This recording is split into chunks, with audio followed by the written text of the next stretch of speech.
What up, everybody? It's Joe from Complex. We're in LA at Flight Club with Cash Money CEO, Birdman. Stunner, man. Any kind of collaboration is just good for the game. Gonna do some sneaker shopping tonight. Gonna see what he's feeling, what he's not, and then hopefully he's gonna buy some sneakers. Guaranteed. Let's go. Yeah, let's get it.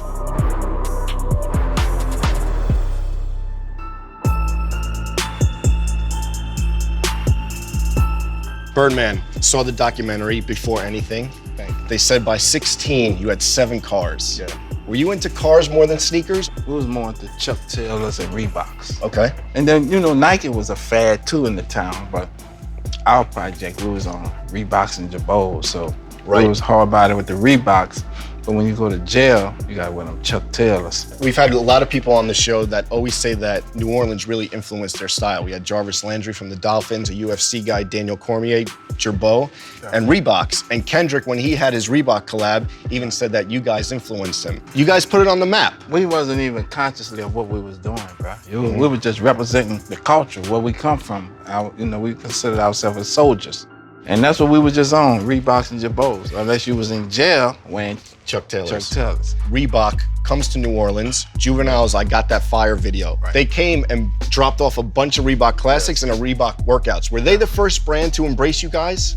They were the first brand to embrace us. Reeboks always, because they know we really represented that culture. At that time, Reeboks was on maybe a downslide of the business, and we really represented it. It didn't matter to us. We just was Reeboks and Jabos. That just was our MO. So, and Reeboks embraced us. They made shoes for us, camouflage, with our names on them. They always supported us, bro.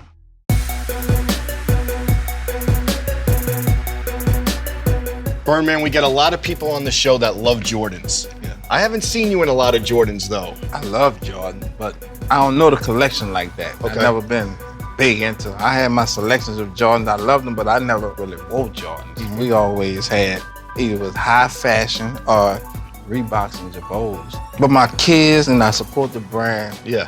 highly appreciate. I'm a Michael Jordan fan. I just never been big into the shoes coming up. And at this point in my life, it don't, you hear me? I hear you. I get it if I like it, but that's just not my MO.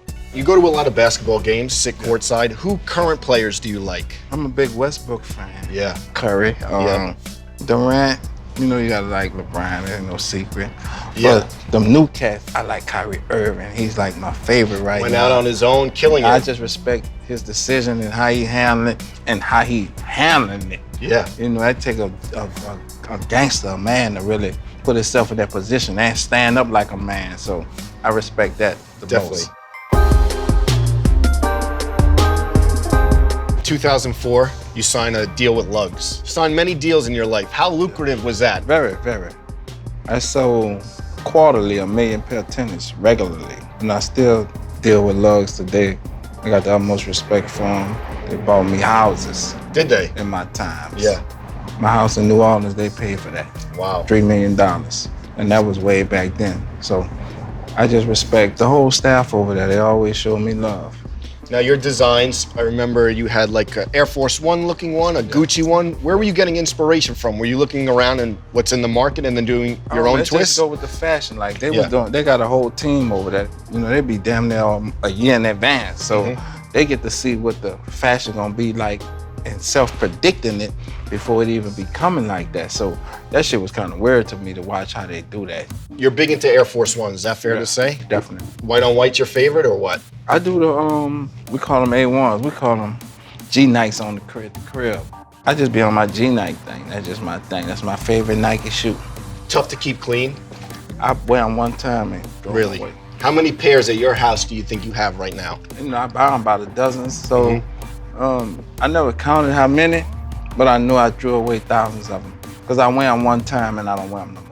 And I give them to foundations and things of that nature because I'm in Miami, so you got a lot of different foundations out there. You rapped, I don't got a lot of Nikes, but I got a lot of checks. Yeah.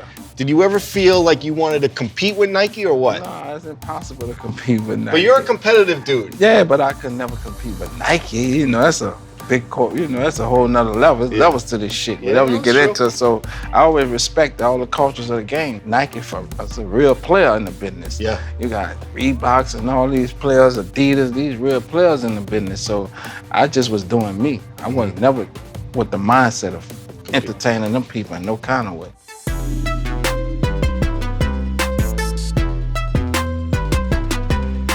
Birdman, big entrepreneur. What do you think about like young kids reselling sneakers? Man, any kind of hustle is a good hustle.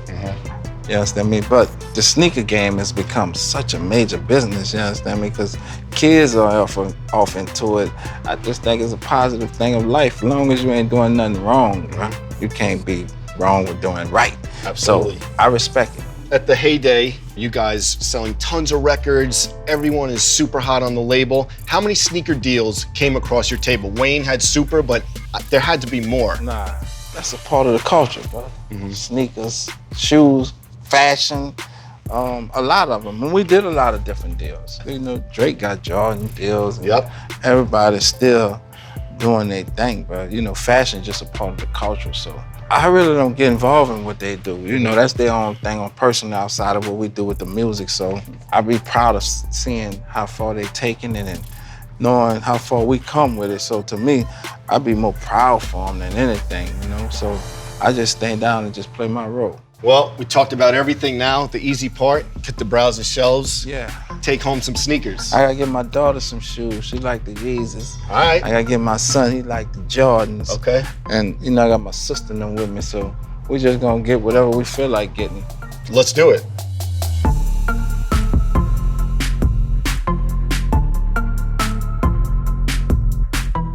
Just give me the whole fleet.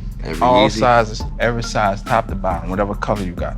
Give me 2 pair of these, bro. Bro, these coming right now, brother. Yeah, let's get with it. Give me 2, 3 of them. Got you. What this is? Oh, that's the Just Don Air Force. We're gonna jig in these.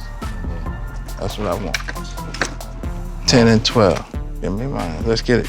Light me up. Come right now, brother. Run it up. What's up, my man? Yeah, let's get it.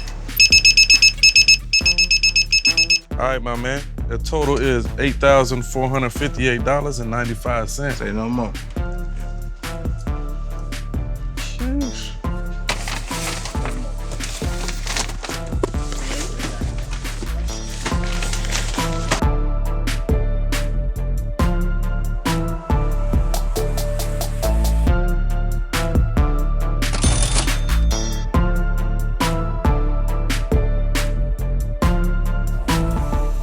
So, Birdman came through, got a bunch of sneakers. Thanks for taking the time, man. Thank you for having me. LA hospitality has been incredible. I'll be back tomorrow. All right. But right now, it's Rich Gang Alone Bank. Make sure everyone checks out the documentary Before Anything on Apple Music right now.